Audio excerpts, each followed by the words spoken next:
starting in February and then in March, and it's going to be concentrating on raising funds to make sure that these children still are able to get to their chemo treatments. That's incredible. ENF.org. Get involved. Turning Loss into Love. Amelia Norris Foundation. Cloudcast 180. Powerful people, powerful stories, 180 seconds. The San Diego Union Tribune and Retirement Strategies Group present the Union Tribune Community Spotlight Show with your host, Drew Schlossberg. I'm Drew Schlossberg of the San Diego Union Tribune, and we got two cool cat authors with us today, co-authors, Liz Fenton and Lisa Steinke. They are the co-authors of the Two Lila Bennetts. They've written 6 books together. Number 7 is coming out next July. They've been friends and buds for 32 years. Am I got that number right? Mm-hmm. Close enough. Okay, that's right. In that aspect, we were chatting a little bit about, how tough is it to write, together, and obviously for you guys got it down pretty, pat, without question on this. Did you ever try to write individual books before you wrote together, Liz? No, we haven't, and I don't think either of us really have any desire to. I mean, and this is kind of what we've learned through writing the other books, is the secret sauce is just really us coming together, because my strengths are her weaknesses and vice versa. So, what are your strengths? I'm more like a big picture creative. Okay. I'm more like not emotional, but like I feel, what's the word? Like I'm more in touch with my emotions. Right. Maybe. Okay. Where Lisa is really detail oriented. She's very descriptive. She's very organized. She's also very creative too, and brings a. She'll throw out a big idea, and then you'll bring it down to earth. Bring it down to earth. Yeah, you're at the 80,000-foot level, and you're at terra firma. But that's a great combination in that aspect as well. And you at this point, but you never know. You both are young. You ever think you might write individual books, or just hard to? I don't think I could, to be honest with you. Really? I mean, I wonder how single authors do it. It's just all on you, and you can't really ever just, phone it in. You've always got to just meet your deadlines, and it's nice because we have each other, and if something's going wrong, we can talk to each other about it and figure it out and edit each other along the way. And so by the time it gets to our editor, we're, immune to... But I imagine there's single authors that go, I don't know how Liz and Lisa do it. Yeah. They're going, I want to be in a room by myself, and this is how it's going to be, and I'll yell at the person I see in the mirror every day, or something of that effect. It's tough. I mean, there's things about it you have to understand. I mean, you have to be able to be live edited all the time. You have to be able to be vulnerable, which is hard, and you have to be able to take criticism and have a thicker skin. And if you can do all those things, it's such an amazing thing to do. Right. And I mean, for instance, I hate editing, and Lisa's amazing at it. And I every time we just came out of the edit process for How to Save a Life, and every time I'm like, thank God Lisa's here. I would just give up. I don't think I could do it. Yeah, no, that's a great skill set. It's a different skill set, and having been in the newspaper business for quite a while in that aspect. And I think I asked you that question in the panel Festival of Books, Liz, is you're going to become an author, or almost a lot of professions, but especially the world you're in, definitely in media, you better have thick skin. Because if you're going to put yourself out there, that's what's going to happen. And, and hopefully people aren't doing it at personal attacks on that. You understand that they're criticizing this, not me, the person, even though it's sometimes hard to, separate the two. Talk about, what advice you would give them. I don't want to get into the movies and all that business, but talk about what advice you'd give to budding authors. We'll start with you, Lisa. To write what you know and write what you love, not to write what the market is asking for. So when Twilight was out, don't just try to write the next Twilight. You've got to you've got to be true to yourself and write what. And that's when we got our first deal. We had 2 books that didn't sell, and when we finally got a publishing deal, it was when we wrote what we wanted to read. Right. Versus what we thought people wanted to read. Right. Well, how about you? What would you say? I would couple onto that and say just keep writing. I mean, she mentioned we had 2 books that we could not get an agent. We could not. I mean, right. And we were I was done. I mean, we both had very successful careers in our own right. I mean, neither of us needed to be authors, and I was kind of done. And Lisa really said, "No, let's do one more book, but let's write what we love." Right. And it was that third book. So we just tell people keep going, and you'll get there eventually. Yeah. Well, you do have to have that grit, to say the least. And in a lot of professions, for that matter, especially in the 21st century, in that aspect. How much reading do you folks do? And as a former teacher in journalism a zillion years ago, I told them, you got to read. You want to be a good writer, especially in journalism, you got to read. And I don't care if you're reading a milk carton, you're reading whatever, you read. How much reading do you folks do? Well, I'm at 40 books out of my 50 for the Goodreads challenge of the year. I don't know if I'm going to make it, but 40 books this year? So far. How many of them are yours? None. Yeah, I don't think you can count your own, but I just read one called American Dirt. I finished it last night. It comes out in January by Janine Cummins. It's amazing. It's all about the immigration struggles, and she really nailed it. It's so good.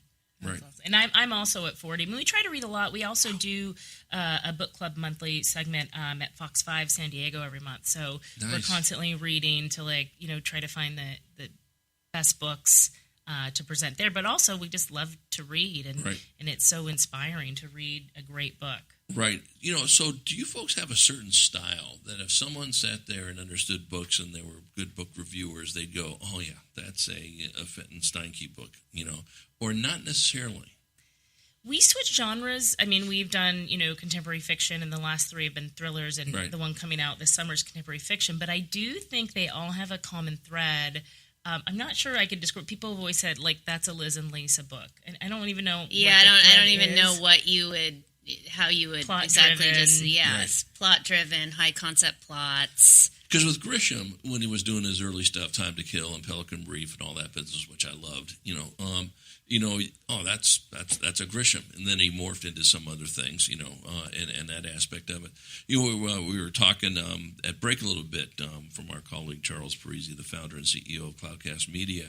Movies. Have you guys been approached by anyone to say, I want to turn your book into a movie? Well, one of our former books, the year we turned 40, has been ABC bought rights to that book. So that would be for TV. Right. Nothing for movies just yet, but we're hoping. Yeah.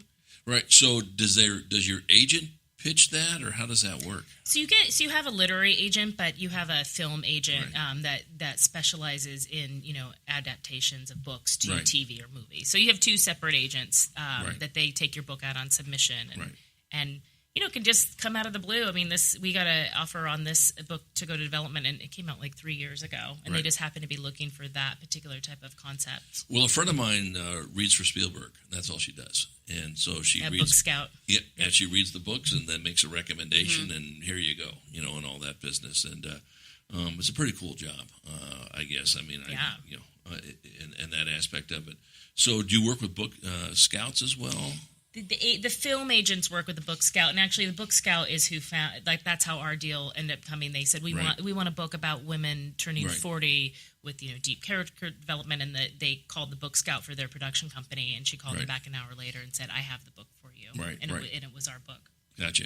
We're chatting with Liz Fenton and Lisa Steinke. They are the co-authors of the Two Lila Bennetts, book number 6 for both of them. Number 7 is coming out in July of next year. And what is the name of that book again, Lisa? How to Save a Life. How to Save a Life. Okay, very, very good. Is there any abstracts on it now? If somebody wanted to Google it, would they be able to find out? It's there's a write-up. Is the write-up on Amazon yet? It is, and the cover will be revealed in the next couple weeks. But it is up on Amazon now, the listing. So how do people support you other than buying 3 million copies of each one of your 6 books and 7 books? Well, we're really active on Instagram. Okay. We're at Lisa and Liz. Okay. Or they can go to our website, lizandlisa.com. Right. On Facebook, we're Liz Fenton and Lisa Steinke. Right. Now, do you do any podcasting or any visual stuff and all that business? We've thought about it. There's some podcast equipment sitting in my office that's unopened. But we got to get to that. Yeah, we were just talking with our eyes about it right now. We'd be able to help you with that. Yes. Well, actually, it's a great way to continue to get the word out about what you're doing. I mean, right. You guys know that quite obviously, and so forth on this. All right, we got about a minute or so to go. I'll start with you, Lisa. Any final comments? Oh, just thanks for having us, and it's been really fun. And I might hit you up for some podcast research and help, because we got to make that money back on the equipment. I know, right? Happy to help out on that. How about you, Liz? Yeah, we're just really appreciative to be here, and we love San Diego. So anytime we can be in anything San Diego related, we are so happy. Well, we'll probably have you, or not probably, I guarantee you we're going to have you folks back on, and if you don't mind, love to have you on to talk about the book in July, if that's okay. Only if you call me a cool cat again. You are a cool cat times 8,000, for God's sake. Thank you. Absolutely on this. And really, what a delight meeting you, Liz, and Lisa. She said great things about you at the Festival of Books. Exactly. Liz is going, did I really say something nice about Lisa? You sure did over here. Aww. Wishing you guys really nothing but great success. The Two Lila Bennetts, get it on Amazon, and is it on Barnes & Noble too, or just Amazon? Amazon. Okay, very good. And take a look for their book that is coming out in July. We will look forward to having you back on again. We love it. Thanks for having us. You bet. Liz Fenton and Lisa Steinke, the co-authors of the Two Lila Bennetts. I'm Drew Schlossberg, the San Diego Union Tribune. You've been listening to another edition of the Community Spotlight Show here on Cloudcast Media Radio.